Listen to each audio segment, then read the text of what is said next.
Göz alıcı tasarımı ve yeni nesil mimarisiyle harika bir villa ile karşınızdayım arkadaşlar. Bu karşımda gördüğünüz villa 4+1, 300 metrekare arsa içerisine inşa edilmiş havuzlu ve otoparklı akıllı ev sistemli arkadaşlar. Şöyle kamera bir gelsin, yavaş yavaş size burayı ben keyifli anlatayım.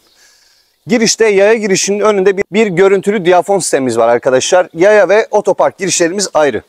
Yaya girişinin üzerine bir kemer yapılmış gördüğünüz üzere. Şöyle yaya girişimizi kapatalım. Hemen sağ tarafta bir tarafı duvarla sıfırlanmış bir serinleme havuzumuz. Onun sağ tarafına ise bir araç giriş yerimiz var. Bir garaj kapımız var arkadaşlar.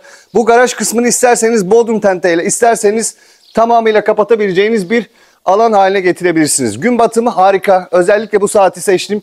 Saat şu an 7'yi çeyrek geçiyor. Bugün 13 Mayıs 2024. Villamızın satış rakamı 15.500.000 Türk Lirası arkadaşlar. Fiyatta pazarlık payı var ve mantıklı takası açık. Didim'de varsa güzel bir villanız, sıkıldığınız.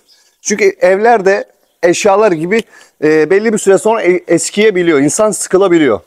Varsa böyle bir mülkünüz, gelip takasta kullanabilirsiniz. Şimdi bahçe kısmındayım arkadaşlar. Ön teras kısmındayım. Burası 60'a 60 seramik zemin olarak tercih edilmiş. Bahçe terasınız burası, üstü böyle çıkmalardan kaynaklı bir saçaktan dolayı kapatılmış. Buraya bir rattan takım attığınız takdirde akşamları veya sabahları keyiflice vakit geçirebilirsiniz.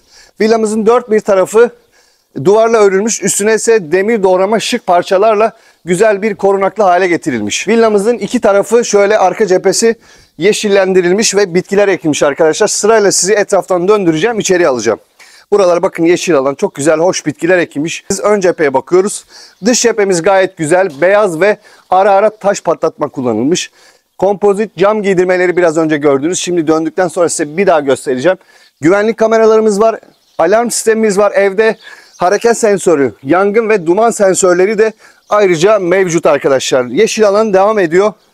Burada da yine bir ağaç var arkadaşlar. Bu ön veranda kısmına da oturabilirsiniz. Bir bahçe takımı atıp güneş kırıcıların altında keyiflice vakit geçirebilirsiniz. Bakın. Şimdi şöyle gelelim. Buradaki kompozit giydirmeleri bir daha göstereyim ben size. Bakın alarmımız burada. Güvenlik kameralarımız burada. Her cepheye hakim. Bu arkamda hemen solunda gördüğünüz giydirmeler kompozit arkadaşlar. Bunların alüminyum giydirmelerden farkı daha dayanıklı. Suya ve soğuk havalara, yağmura daha dayanıklı arkadaşlar ve paslanmaz bir malzeme. Onun da bilgisini ve detayını verelim. Şimdi isterseniz yavaş yavaş içeri geçelim. İçerideki detayları hep beraber izleyelim. Videoyu sonuna kadar izlemenizi tavsiye edeceğim. Ve eğer kanala abone değilseniz abone olmanızı ve bildirimleri açmanızı rica edeceğim arkadaşlar. Şöyle gelelim, villamıza bir giriş yapalım. Çok güzel şık bir girişimiz var. Kapının bu sağ tarafına gördüğünüz gibi haki seramik kaplamalar yapılmış arkadaşlar. Çok güzel bir görüntü elde edilmiş. Şimdi şöyle kapıyı kapatalım ve içeri girelim. Geniş bir antre alanımız var, bir holümüz var arkadaşlar. Burada merdivenin altında bir yapay bitkilendirme ve beyaz çakıl taşları görüyorsunuz arkadaşlar. Cam korkuluklar, ışıklı, led ışıklı merdivenler ve ters merdiven uygulaması da buraya bir hayli yakışmış. Hemen sağ tarafında bir vestiyer ve portmanto alanı, onun önüne bir bench, ayakkabılarınızı rahat giymeniz için ve burada Audio marka akıllı ev sistemimiz. Evinizi dünyanın her yerinden bu mekanizmayla, bu uygulamayla takip edebilirsiniz. Tavan aydınlatmaları gayet güzel. Böyle etrafa kristal bir hava katmış arkadaşlar. İlk mutfaktan başlayacağım. Mutfağa geçmeden sağ tarafta bir banyo tuvalet var. Oraya bir kamera size göstersin. Alt katta bir yatak odamız var arkadaşlar. Banyomuz var ve tuvaletimiz var. Bu da gayet güzel. Şimdi mutfağımızdayız. Fan tezgahı gördüğünüz gibi duvardan boydan boya geliyor. Şık ve yeni nesil bir evye, yanına öğütücü evye. Beyaz Çimso marka bir tezgahımız. Ahşap renklerde dolap kapaklarımız ve füme renklerde mutfak dolaplarımız. Kompozit camların devamını burada görüyorsunuz. Ortada kristal bir avize.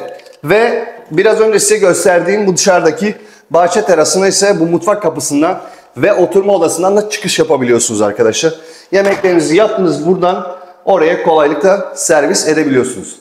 Yerlerimiz 60'a 120 seramik arkadaşlar. Buradaki yangın ve duman dedektörünü de gördünüz. Onu da bilgisini verelim. Ve burada da bir hareket sensörümüz var. Ayrıca burada da elektrik kontrol panelimiz var. Bunu da buraya güzel bir şekilde kamufle etmişler. Geldik oturma alanımıza. Batı ve güney cepheli arkadaşlar. İki tarafında boydan sürgülü camlar mevcut.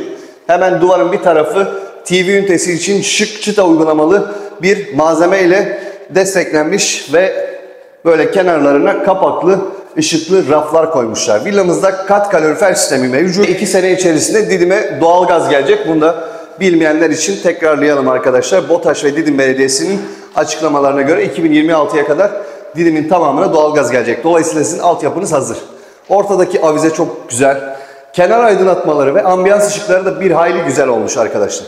İsterseniz turumuza alt kattaki yatak odasıyla devam edelim ve ondan sonra üst kata çıkalım. Yaşlısı olanlar, engellisi olanlar, ileriye düşünenler için biçilmiş bir kaftan arkadaşlar. Aşağıda yeme içme işini hallet, banyonu, tuvaletini yap ve burada yat dinlen. Maç izliyorsanız burayı bir seyir odası haline getirebilirsiniz. Bir dev ekran koyduğunuz zaman da karşıya buranın ısı ve ses yalıtımı da gerçekten güzel bir şekilde yapılmış arkadaşlar. Yönetmeliğe uygun bir şekilde. Dolayısıyla diğer ev halkı da rahatsız olmadan kendi keyfine bakar. Otomatik panjurlarımız var. Villanın her camında şöyle bir dokunuşta iniyor aşağı ve bir dokunuşta kapatıyorsunuz. Şöyle bir daha basalım. Ayrıca burada eve giriş ve çıkış dediğiniz takdirde iki tarafı da açıp kapatabiliyorsunuz. Şöyle merdiven altını bir daha gördünüz. Ters merdiven uygulaması bir hayli yakışmış buraya. Merdivenlerdeki ışıklar da gayet güzel olmuş. Saat 7'yi çeyrek geçiyor. 7.30'a geliyor hatta. Güneş çok güzel geliyor. Çok güzel bir açıyla geliyor. Şimdi üst katta 3 tane yatak odamız, bir ortak kullanım banyo ve tuvaletimiz, geniş bir balkonumuz var. 2 odamızda ayrıca ebeveyn banyosu var arkadaşlar. Hemen buradaki merdiven boşluğunu görüyorsunuz. Gerçekten harika yapılmış. Işıklandırması, dekorasyon, boyaların uyumu bir hayli güzel. Şimdi bu küçük odayla başlayalım. Burası bizim çocuk odamız. Veya giysi odası yapabilirsiniz. Güneye bakıyor arkadaşlar. Burada bir Fransız balkon var. Fransız balkon gerçekten Fransız balkon. Yani oraya çıkıp bir hava almak istediğinizde bu ihtiyacınızı karşılıyor. Ortada kristal bir avize ve yatak uçlarınız bu şekilde ayarlanmış arkadaşlar. Buradaki kolon bazıları istemiyor. Bu niye böyle diyor ama bu planda, projede olduğu için burada olmak zorunda arkadaşlar. Sizin güvenliğiniz için bu burada olacaktır. Müteahhit onu oraya koymadığı zaman siz yatağınızı belki daha düzgün koyuyorsunuz ama olası bir depremde can güvenliğiniz olmuyor. Ama yatağınızı isterseniz böyle de koyabilirsiniz. İsterseniz böyle de koyabilirsiniz. Bunun için de bir hayli opsiyon var. Bu arayı bir daha görelim. Gayet güzel ve şık. Şimdi bu yatak odasıyla devam edelim turumuza. Ebeveyn banyomuz var. Aşağıdaki kompozit cam giydirmeleri devamı buradan görünüyor. Güneş çok karşıdan vurduğu için biraz parlak çıkıyor arkadaşlar. Ortada şık bir avizemiz. Yerlerimiz parke arkadaşlar. Seramik görünümlü parke. Evdeki boya uyumu gerçekten güzel. Kapılar ve süpürgelikler de birbiriyle uyumlu. Burada da yatak uçlarınız bu şekilde ayarlanmış. Yatak ucu aydınlatmaları ise yine avizelerle uyumlu kristal bir şekilde tercih edilmiş. Şimdi bu camların nasıl açıldığını da bir gösterelim istiyorsan Selahattin.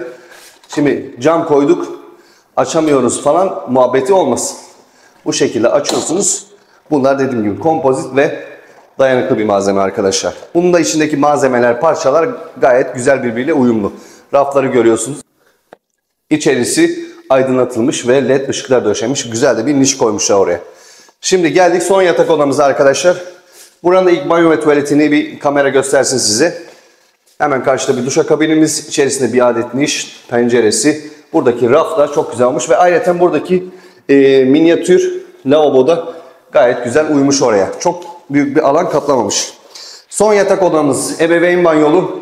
Evin en geniş yatak odası arkadaşlar. Ortalama 19-20 metrekare arkadaşlar. Güneye ve batıya bakıyor. Bir cepheniz güneye bakıyor. Diğer cepheniz de balkondan havuz ve otopark alanını görüyorsunuz. Zaten önümüz yol. Yatak uçlarınız bu şekilde ayarlanmış arkadaşlar. Burada da yine aynı şekilde aynı ambiyans ışıkları, aynı avize devam ediyor. Şimdi gelelim balkonumuza. Balkon çok ferah, çok güzel arkadaşlar. Cam korkuluklar tercih edilmiş. Çok güzel bir bölgedeyiz. En yakın denize ortalama 1,5 ile 2 kilometre mesafedeyiz. Marina'ya, Altınkum'a araçla 12-13 dakika mesafedesiniz. Karşımda gördüğünüz bu şık butik tatil sitesi ise yine bizim portföyümüzde olan, daha önce de tanıtımını yaptığımız villalar arkadaşlar. Satış rakamları 9.500.000 lira. Yani demem o ki ben burayı 15 milyona tanıtıyorum diye buradaki her villa 15-20 milyon değil arkadaşlar.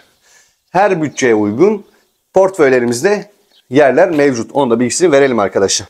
Şöyle havuz ve bahçe alanı bir daha görmenizi istiyorum. Önümüz yol, en yakın plaja 2 kilometre dedik. Didim şehir merkezine 7-8 dakika mesafedesiniz arkadaşlar. İhtiyaçlarınızı karşılayabileceğiniz marketlerde bu bölgeye çok yakın konumda. Onun da bilgisini verelim. Satış rakamımız 15.500.000 lira. Çatıya müdahale etmeniz için de buradan bir çıkış bırakılmış. Evin içine konmaması da gayet güzel. Çünkü yarın öbür gün oraya merdiven dayıyorsunuz. Oradaki boya çiziliyor, bir şey oluyor. Siz buradan olası bir durumda birini çağırıp oradan çatıya müdahale ediyorsunuz ve çatımız kiremit arkadaşlar. Sınıfının en iyisi, en dayanıklısı. Onun da bilgisini verelim. Kat kalorifer altyapısı tesisatı var dedik. Isı pompasını buraya koymuşlar. Yani siz peteklerinizin çıkışlarını eğer elektrikli bir ısınma sistemi kullanacaksanız onu da buraya vermişler. Elden ayaktan ırak. Merkezi klima sistemimiz de var. Onun da bilgisini verdik arkadaşlar. Takası açık. Eğer sıkıldığınız, değiştirmek istediğiniz bir villanız, villacığınız, güzel pahalı bir daireniz varsa gelin siz burayı alın. Takasla üstünü altını konuşuruz.